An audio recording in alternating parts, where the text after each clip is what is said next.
ยุบថ្មนิ่งអូនគេងឬនៅភ្លេចស្ងាត់យ៉ាងនេះពីលពើមិនឃើញតបសារអូនមានរឿងអ្វីមែនទេបងនៅឆ្ងាយបារម្ភជីវ៉ាខលទៅអូនច្រើនលើកច្រើនសារគ្មានអ្នកលើកឆ្លើយខលមកវិញលឺសំលេងប្រុសសំដីមិនសូវពីរួមសំឡុតត្រានត្រានឹកពេកទៅខលថ្មនឹងតែភ្លេចឈឹងយើងបែកគ្នាហើយមានសិទ្ធទេសួរអូនឲ្យឆ្លើយដោយការគ្រាមុនសង្សារចាំងអើយបងសំតខលទៅរំខានព្រោះរឿងប៉ុន្មានដែលយើងខំសាងមិនតន់ភ្លេចអស់ច្រឡំឆាតប្រាប់ពាក្យថានឹកច្រឡំឆាតប្រាប់ថានៅស្មងទាំងការពិតមកនាងគិតខំម្នាក់ឯងរហូ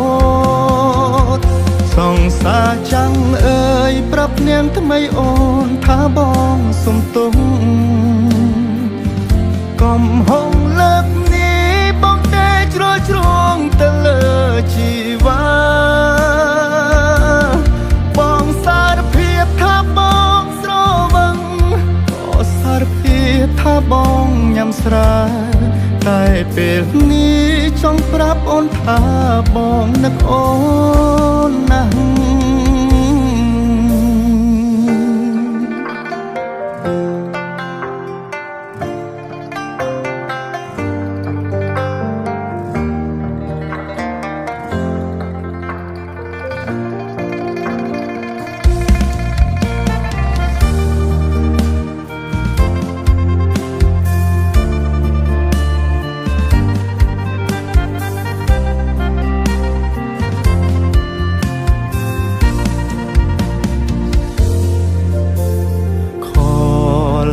មកវិញលឺសំលេងប្រុស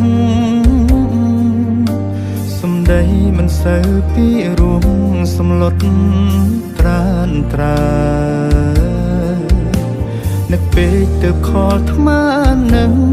តែភ្លេចឈឹងយើងបែកគ្នាហើយមានសិទ្ធទេសួរអូនឲ្យឆ្លើយដោយការគ្រាមុនសង្សារចាំងអើយបងសំតខលទៅរំខានព្រោះរឿងប៉ុន្មានដែលយើងខំសាងមិនតន់ភ្លេចអស់ច្រឡំឆាតប្រាប់ពាក្យថានឹកច្រឡំឆាតប្រាប់ថានៅស្មងទាំងការពិត